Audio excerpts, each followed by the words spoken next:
Death is not a hunter unbeknownst to its prey. One is always aware that it lies in wait.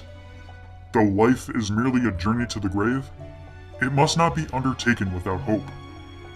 Only then will a traveler's story live on, treasured by who bid him farewell.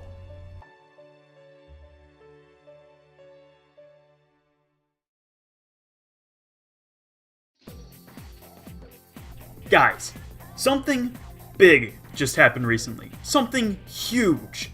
Something amazing. I got my friends from high school to play Persona! The Persona series has very recently stolen my heart, and I'm always excited whenever someone I talked about the games also expresses interest back. One of my friends got Persona 3 and started playing it this school semester, and that just got me thinking about how much I love Persona 3 to death. Because Persona 3 is, questionably, my favorite game in the series. It was such a memorable experience, and playing it again, I'm set back to a year ago, being 19 and coming home Friday nights from school to spend the rest of my day playing Persona 3. But is 3 really that great? You can't even control your party members. How can this be a consideration among your favorite RPGs? It's because Persona 3 is a unique beast.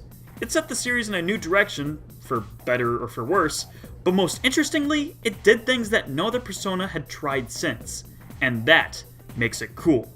So I want to do the thing I normally do whenever I find something I like: gush over it. Here are 5 reasons why Persona 3 is so cool that your mind will be fricked for the rest of your life if you play it. Number 1. Tartarus. People who haven't played Persona 3 before are probably thinking something like, "Oh, Tartarus? Well, whatever that is, it sounds cool if he likes it." While a normal person is probably thinking, "He likes Tartarus? Does he want to die?" Like, fine, I get that the large view on Tartarus is that it's boring, but just hear me out. I really like Tartarus, and it's because of a few simple words. Theming, progression, passion, love. Wait, what? One of my favorite things about the Persona games is that it has tasks that are meant to be completed over time. It isn't intended you ever finish a dungeon in one day, and that is exactly what was trying to be answered with Tartarus. It's a massive tower, over 250 stories tall, but until you beat some of the shadows during the full moons, you can't make it up very far. But there's also no other dedicated opportunity to level up or get money. Tartarus is the place you are meant to go for a little bit every few days, so that you can become strong enough to win your upcoming battles in Iwatodai. Having played Persona 4 first, the idea of coming back to a central dungeon in between the big moments really set this game apart for me. But here's my favorite thing about Persona 3's Tartarus. When you head inside for the first time, this is the track you hear.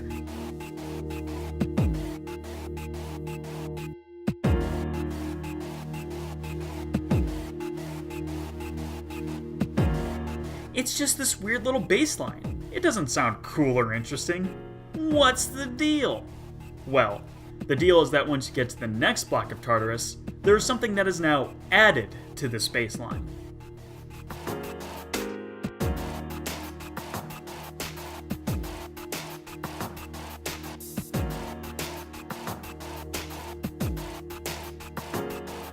This is true for every new block of Tartarus you explore. Either instruments get added, or the melody begins to take a new form, or something that is different from the last version. This is why the final block of Tartarus has one of my favorite songs in the game. It's such a meaningful piece now that you have your final battle ahead of you. You've come a long way over the past year. A lot's changed. So let's see what you're capable of.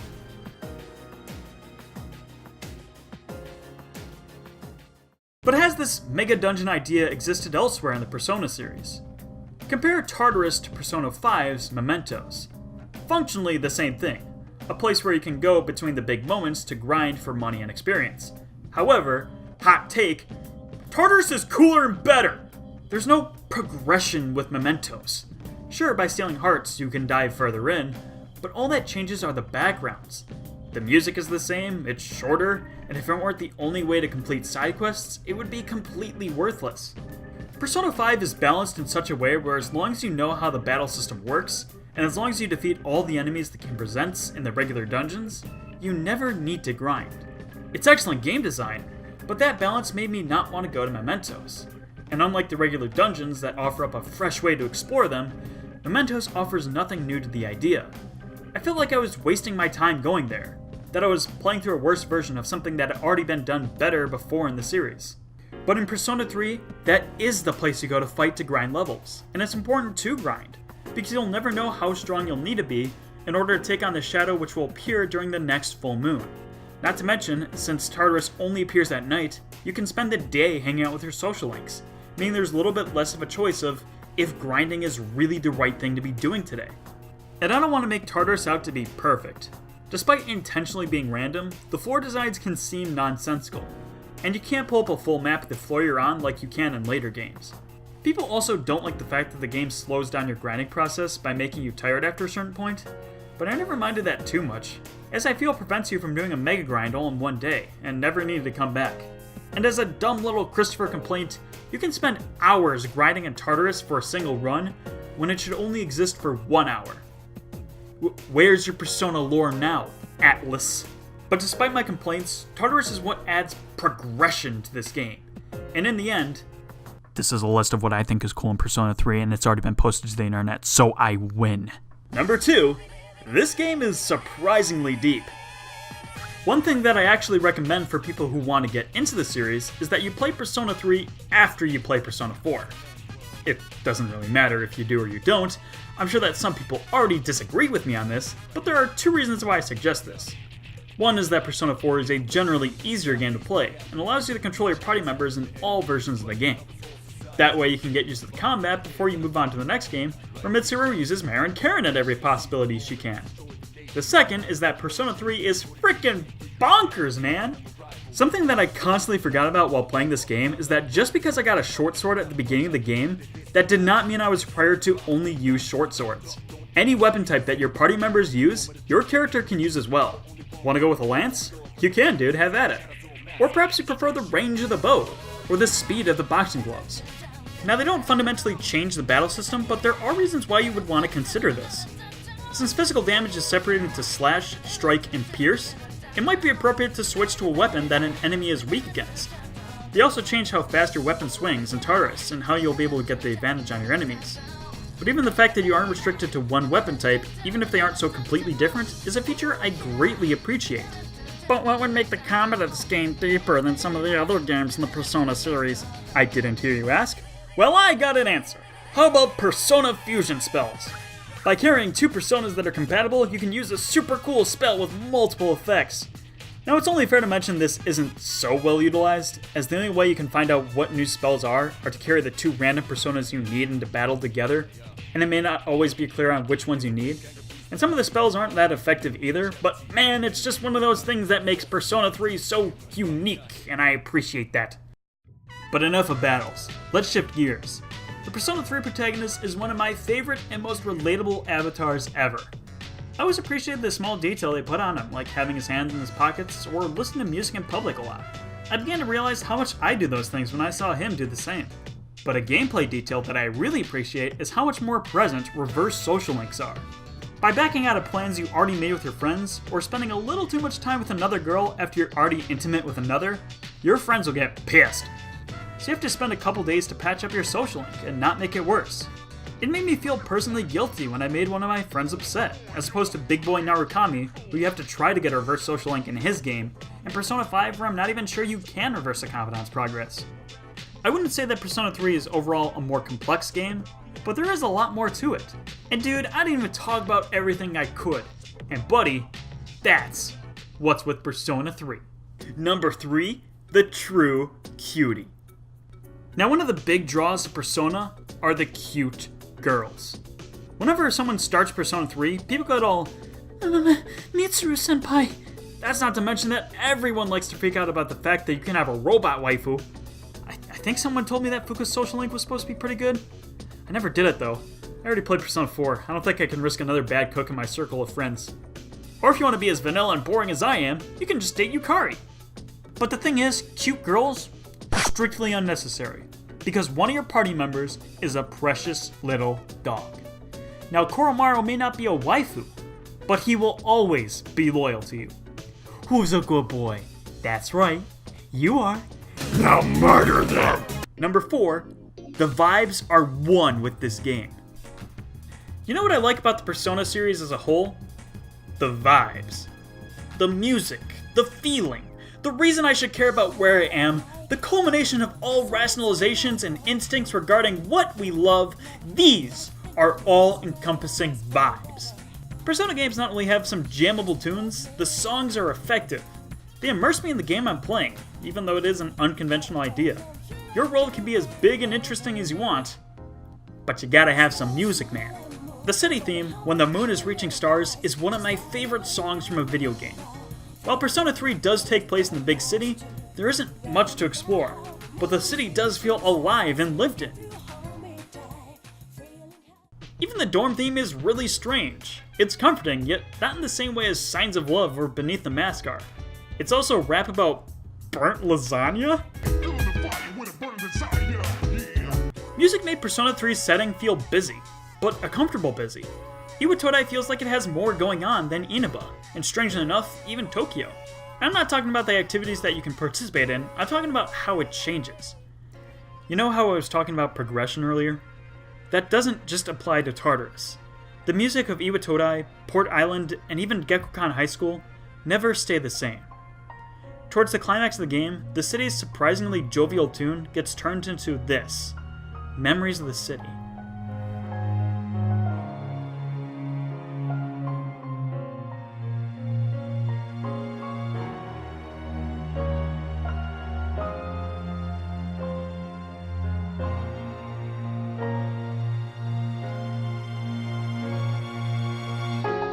There's something that's eerie about this piece, something that makes me sad, or even uncomfortable. When I first came to this city, I was having fun, but the place has changed. People are becoming more afraid, cultist posters are littered everywhere, and because of the calendar system, I can't just simply go back to when times were simpler. But the guitar kicking in is a sort of wake-up call.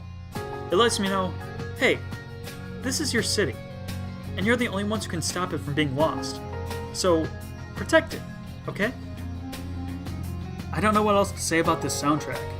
Determining a favorite amongst the Persona series is incredibly tough. And yet, I think Persona 3 has my favorite songs of them all.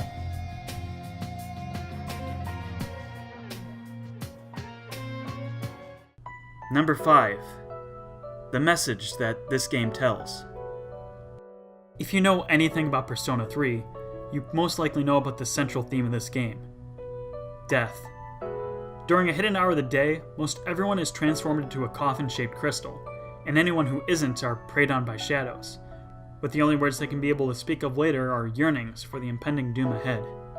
One of the most notable aspects of this game is that the party can only summon their personas by holding a gun-shaped object, known as an evoker in this game, and shoot themselves in the head with it. Personas in 3 are called if the user endures extreme stress. While it's possible to summon a persona without an evoker, it's a reminder that their battles may end up being the death of them. I want to use this segment of the video to talk about my favorite part of this game, and it's unfortunately very spoiler heavy. If you have any interest in this series, if you think there might be a chance you'll ever try this game, please play through all of Persona 3 before you watch the rest here. I promise there's nothing else you'll be missing out of in the video if you end watching here. My favorite part of all Persona 3 is actually the ending. If you had any notion that this was a happy-go-lucky, everything will work out in the end type of game, not sure why you would have thought that, don't let this dancing trailer fool you, but it's not.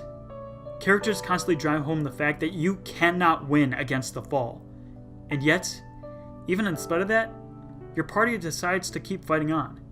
Because if you don't, you'd be missing out! Because this final boss fight, this is the best final boss fight in any game ever! It's a fight that's constantly evolving. Once you defeat one form, it's about to sense about a Terror Arcana and then immediately switches to a new one. And then the boss fight is now equipped with new skills and resistances. You have to keep changing your strategies, and most importantly your personas, while fighting. In other Persona games, I was saddened to see that I never got to fight against another wildcard Persona user. But this boss fight was like, what? It's almost like he's changing personas in mid-battle, even though he's not actually changing personas, but it's close enough! A mechanic that allowed you to fill in for any gaps in your party now becomes a test of the personas you fused and how much your social links have boosted your strength, and knowing when to switch. I love this game! And by the way, think back to RPGs you play. Final bosses never only have one form. How many forms do you think Persona 3's final boss has? 3? 5? 8 at most? Try 14! You would think after like 6 forms it would get tiring, but it doesn't! It somehow manages to keep being consistent. Every turn really feels like it counts. And not controlling your party members would sound like a weakness in a fight this intense, but it actually drives a lot of that tension. It feels rewarding to direct them rather than control them. It's almost like you're putting your faith in them when it matters the most. I love this game! But winning that battle is not enough. You only defeated the avatar of Nyx, the bringer of the fall of man. The real threat looms even above the top of Tartarus. Now everyone is a part of the Dark Hour, and people who truly wish for death call for Nyx, and some of those wishes are even granted. The party is wiped and unable to stand. It all seems hopeless, like the thing that you're fighting for isn't even wanted amongst the people. Yet we've come too far to back down from a challenge like this. Through the power of will and friendship that comes naturally with being an anime protagonist, main character Kun takes flight and shoots himself into the sky. We're gonna go to the moon. We moon boys now. Now going toe-to-toe with the manifestation of death before you. You are no match. However, through the support of your friendship, you keep fighting. Every party member, every social link, every fallen ally, they're all supporting you now. Do you see this, Shinji? Alright, let's do this.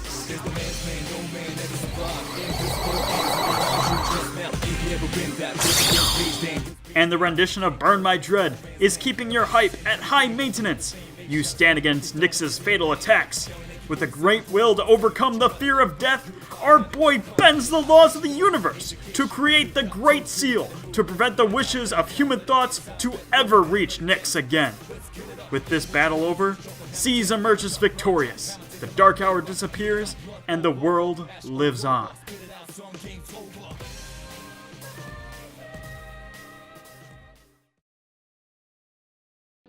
However, this victory is not without price. Our main character is pitted in one more battle, not against shadows or mythological beings, but against time.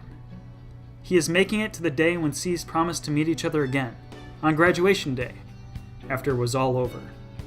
The protagonist didn't just use every last bit of his energy to create the Great Seal, he spent the rest of his life to become it. And when his last day rolls around, he isn't begged to stay. He's thanked for the people he's touched and finding meaning in life.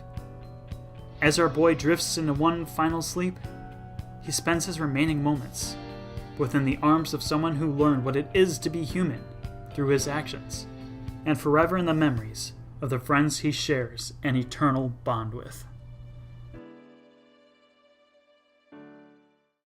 This is the perfect ending to conclude this game. Persona 3 was always blatant in its use in the motif of death. The party's evokers are a huge example of this. However, I've always seen the evoker as a way to overcome the fear of death, and through that, find the person you really are. This is extended to the core theme of the game. It's not about death, it evolves into acceptance. It's about knowing that even though we will die, no matter where we go, we will live on in the memories of those we left behind. This is the true meaning of Persona 3. Death is not a hunter unbeknownst to its prey.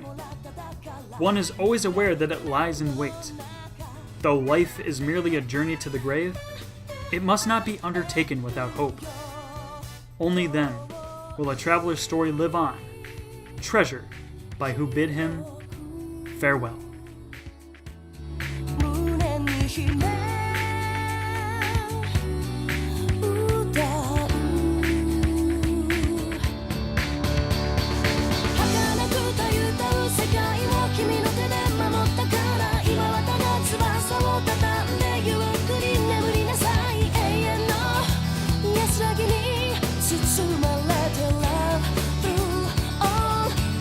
Eternity 優しく見守る私のこの